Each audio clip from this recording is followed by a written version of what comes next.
As animações mais esquisitas da década de 2000. Você se lembra daquela época em que a TV estava cheia de desenhos estranhos? Pois é, os anos 2000 foram um laboratório maluco de ideias, entre sucessos que marcaram época e outros que até hoje nos fazem perguntar: quem aprovou isso? Surgiram algumas das animações mais esquisitas que já passaram na telinha, e hoje a gente vai mergulhar nesse universo bizarro, nostálgico e, claro, hilário, as animações mais esquisitas da década de 2000. O contexto da época. Antes de falar dos desenhos em si, precisamos lembrar: os anos 2000 foram uma década de transição. As TVs estavam abrindo espaço para conteúdos mais ousados. A internet começava a influenciar o que era produzido, e os estúdios estavam perdidos entre manter o estilo clássico dos anos 90 e arriscar coisas novas para conquistar os adolescentes. O resultado? Uma mistura de genialidade com maluquice. Os desenhos mais estranhos. As Terríveis Aventuras de Billy e Mandy 2001. Começando por um clássico que muita gente ama até hoje.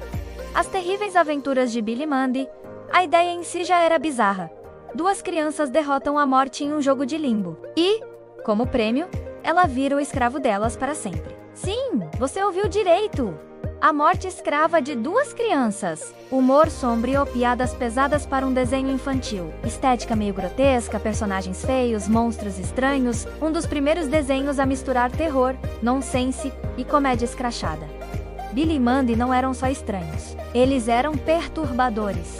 E é justamente por isso que conquistaram toda uma geração. Coragem!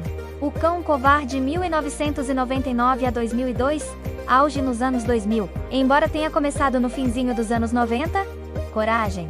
O Cão Covarde explodiu mesmo nos anos 2000. A proposta? Um cachorro que vive numa fazenda no meio do nada, enfrentando criaturas bizarras, monstros cósmicos e vilões que pareciam ter saído de um pesadelo. Episódios assustadores demais para crianças, estilo de animação distorcido e às vezes até realista demais. Mistura de humor com terror psicológico. Todo mundo que assistiu tem um episódio que traumatizou. Até hoje circulam fóruns e teorias bizarras sobre esse desenho. Invasor Zim 2001 a 2006. Poucos desenhos são tão esquisitos quanto Invasor Zim.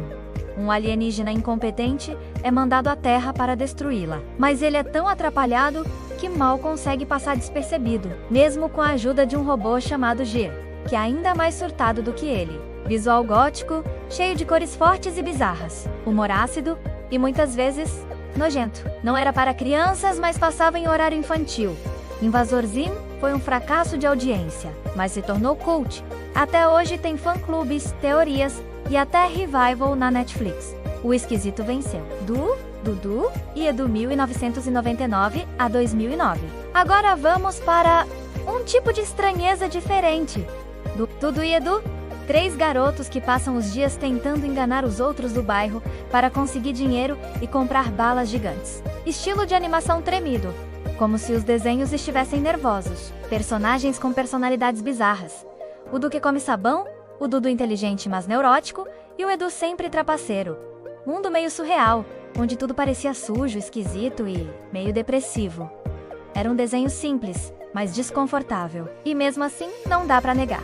Marcou a infância de quem viveu os anos 2000. Chowder 2007 a 2010. Esse aqui é um clássico do que tá acontecendo. Chowder era um aprendiz de chefe de cozinha em um mundo onde nada fazia sentido. Os personagens eram literalmente tecidos animados, quebravam a quarta parede e tinham piadas que nem sempre faziam sentido. Visual, psicodélico, colorido e confuso.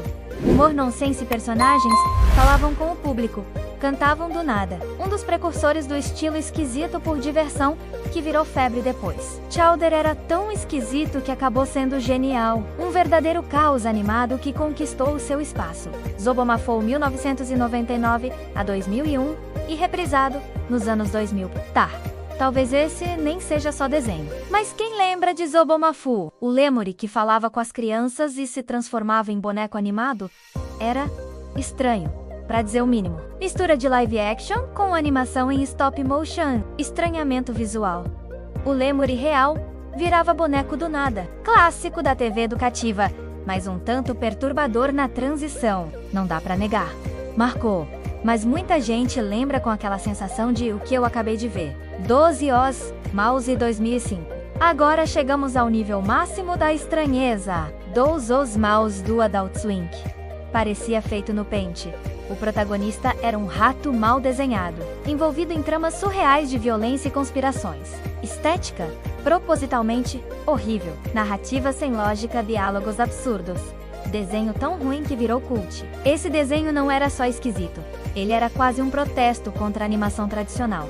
Você odiava, mas continuava assistindo. Por que eram tão esquisitos? O que todos esses desenhos têm em comum? A ousadia. Eles nasceram numa época em que os canais estavam testando formatos, tentando agradar crianças e adolescentes ao mesmo tempo, e experimentando estilos de animação e narrativa que nunca seriam aprovados hoje. Falta de filtros criativos, exploração do nonsense e do grotesco, tentativa de fugir do padrão Disney. Hoje, com tanto controle e fórmulas prontas, dificilmente veríamos coisas tão esquisitas passarem na TV. E talvez seja justamente por isso que os anos 2000 foram uma era única para a animação. E você, qual foi a animação mais esquisita que marcou a sua infância nos anos 2000? Foi o Coragem que te traumatizou? O Billy e Mandy que te fizeram rir com piadas sombrias? Ou você é do time que simplesmente não entendia nada de Chowder e Invasor Zim? Seja qual for, uma coisa é certa. Os anos 2000 provaram que a animação não precisa fazer sentido para ser inesquecível. Pop sem filtro, nostalgia sem limites.